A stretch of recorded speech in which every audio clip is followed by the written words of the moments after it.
മലപ്പുറം മൂർങ്ങാട്ടീരിയിൽ കാട് കയറ്റിയ കാട്ടുകൊമ്പനെ നിരീക്ഷിക്കാൻ കുങ്കിയാനകൾ. കുങ്കികളായ വിക്രമും സുരേന്ദ്രനും സ്ഥലത്തെത്തി. കുങ്കിയാനകളുമായി കാട്ടുകൊമ്പനെ നിരീക്ഷിക്കും. ആരോഗ്യസ്ഥിതി മോശമെങ്കിൽ കാട്ടുകൊമ്പന് ചികിത്സ നൽകും, ഇല്ലെങ്കിൽ ഉൾക്കാട്ടിലേക്ക് അയക്കും. മലപ്പുറം മൂർങ്ങാട്ടീരിയിൽ നിന്ന് വിപിൻ സി വിജയൻ തയ്യാറാക്കിയ റിപ്പോർട്ട് കാണാം. കൂരങ്കല്ലിലെ കിണറ്റിൽ വീണ കാട്ടാനയെ ഇന്നലെ രാത്രിയോടെ രക്ഷപ്പെടുത്തി കാട്ടിലേക്ക് വിട്ടു എന്നുണ്ടെങ്കിലും ആ കാട്ടുകൊമ്പനെ നിരീക്ഷിക്കുന്നതിന് വേണ്ടിയാണ് ഇപ്പോൾ 2 കുങ്കിയാനകൾ എത്തിയിരിക്കുന്നത്. കൊടുമ്പുഴ ഫോറസ്റ്റ് സ്റ്റേഷനിലാണ് ഇപ്പോൾ 2 കുങ്കിയാനകളും നിലവിൽ ഉള്ളത്. കോന്നി സുരേന്ദ്രനും വിക്രമുമാണ് വയനാട്ടിൽ നിന്ന് എത്തിയിരിക്കുന്നത്. പ്രധാനമായും നമ്മൾ ഇന്നലെ ഈ കാട്ടിലേക്ക് അയച്ചിട്ടുള്ള കാട്ടുകൊമ്പനെ നിരീക്ഷിക്കുക, അതിൻ്റെ ആരോഗ്യസ്ഥിതി എന്താണെന്ന് നിരീക്ഷിക്കുക. അത് ഈ ഫോറസ്റ്റിനോട് ചേർന്നിട്ടുള്ള ബോർഡറിൽ നിൽക്കുന്നു, അല്ലെങ്കിൽ കൃഷിയിടവുമായി ബന്ധപ്പെട്ട സ്ഥലങ്ങളിൽ നിൽക്കുന്നു എന്നുണ്ടെങ്കിൽ ഉൾവനത്തിലേക്ക് കയറ്റിവിടുക. ആരോഗ്യസ്ഥിതി മോശമായ ഒരു നിലയിലാണ് ആന ഉള്ളത് എന്നുണ്ടെങ്കിൽ അതിനെ ഇപ്പോൾ വന്നിട്ടുള്ള കുങ്കിയാനകളെ ഉപയോഗിച്ച് വളഞ്ഞു വെച്ച് അതിനൊരു ചികിത്സ ഉറപ്പാക്കുക. ഇവിടെ നിന്നും മാറ്റിയതിന് ശേഷം, അതായത് ഈ കൊടുമ്പുഴ പ്രദേശത്ത് നിന്നും മാറ്റിയതിന് ശേഷം അതിനൊരു ചികിത്സ ഉറപ്പാക്കുക എന്നുള്ളതാണ്.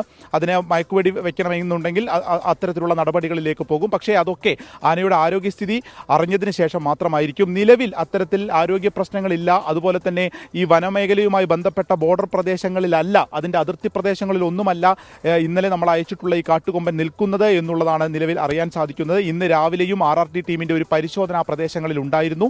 അപ്പോൾ മനസ്സിലാവുന്നത് ഉൾവനത്തിലേക്ക് ആന ഇതിനോടകം തന്നെ കയറി പോയിരിക്കുന്നു എന്നുള്ളതാണ്. എന്നാലും നാട്ടുകാർക്ക് നൽകിയ ഒരു ഉറപ്പ്, ഈ ആന അത്തരത്തിൽ ഏതെങ്കിലും ഒരു പ്രദേശത്ത് ഉണ്ട് എന്നുണ്ടെങ്കിൽ അതിനെ ഇവിടെ നിന്ന് മയക്കുവെടി വെച്ച് മറ്റൊരു ദേശത്തേക്ക് മാറ്റി കൊണ്ടുപോകും എന്നുള്ളതായിരുന്നു. അതിൻ്റെ ആദ്യഘട്ട ഒരു തുടക്കം എന്നുള്ള നിലയ്ക്ക് തന്നെയാണ് ഇപ്പോൾ കോന്നി സുരേന്ദ്രനും വിക്രമും എത്തിയിരിക്കുന്നത്. നാട്ടുകാർക്ക് ഇന്നലെ നൽകിയ ധാരണ പ്രകാരമുള്ള ആദ്യ നടപടികളിലേക്ക് വനം വകുപ്പ് കടന്നിരിക്കുന്നു എന്നുള്ളതും എടുത്തു പറയേണ്ട ഒരു കാര്യമാണ്. ഒപ്പം ഇന്നലെ 1.5 ലക്ഷം രൂപ നൽകുമെന്നുള്ളതായിരുന്നു, ഈ കിണറിൻ്റെ ഉടമയ്ക്ക് നഷ്ടപരിഹാരമായി നൽകുമെന്നുള്ളതായിരുന്നു. ഇതിൻ്റെ നടപടികളും ഇന്ന് തന്നെ ഉണ്ടാകുമെന്നുള്ളതാണ് അറിയിച്ചിരിക്കുന്നത്. ഇന്ന് മലപ്പുറം കലക്ടറേറ്റിൽ വെച്ച് ഒരു യോഗം ചേരുന്നുണ്ട്. ഇവിടുത്തെ കൃഷിക്കാരുടെ അവരുടെ വിളകളെല്ലാം തന്നെ ആന നശിപ്പിക്കുന്നു എന്നുള്ള പരാതി ഉണ്ടായിരുന്നു. അപ്പോൾ അതിൻ്റെ നഷ്ടപരിഹാരവുമായി ബന്ധപ്പെട്ട ചർച്ചകൾ വേണമെന്നുള്ള ആവശ്യവും നാട്ടുകാർ ഇന്നലെ പ്രതിഷേധത്തിൻ്റെ ഇടയിൽ സൂചിപ്പിച്ചിരുന്നു. അപ്പോൾ അതുമായി ബന്ധപ്പെട്ട് ഇന്ന് കലക്ടറേറ്റിൽ അതിൻ്റെ യോഗം ചേരുകയും ചെയ്യും.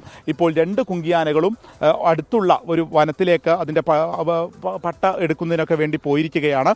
കുറച്ചുകൂടി കഴിഞ്ഞതിന് ശേഷം ആദ്യം പാപ്പാന്മാർ പോയി ഇന്നലെ കാട്ടുകൊമ്പൻ പോയ ആ വഴികൾ പരിശോധിക്കുകയും അവിടെ ഈ കുങ്കിയാനകൾക്ക് പോകാനുള്ള വഴിയൊക്കെ മനസ്സിലാക്കുകയും ചെയ്യും. അതിനുശേഷം ഈ വനംവകുപ്പിലെ ഉദ്യോഗസ്ഥരുമായി സംസാരിച്ചതിന് ശേഷം അതിൻ്റെ തുടർ നടപടികൾ ഒരു 11 മണിക്ക് ശേഷം ഉണ്ടാകുമെന്നുള്ളതാണ് നിലവിൽ മനസ്സിലാക്കാൻ സാധിക്കുന്നത്. ആ രീതിയിലാണ് ഇപ്പോൾ ഈ കുങ്കിയാനകളുമായി ബന്ധപ്പെട്ടിട്ടുള്ള ഒരു പ്രവർത്തനം ക്രമീകരിക്കുകയും ചെയ്തിരിക്കുന്നത്. ഓക്കെ, വിപിൻ സി വിജയനാണ് ആ വാർത്തയുടെ വിവരങ്ങൾ നൽകിയത്.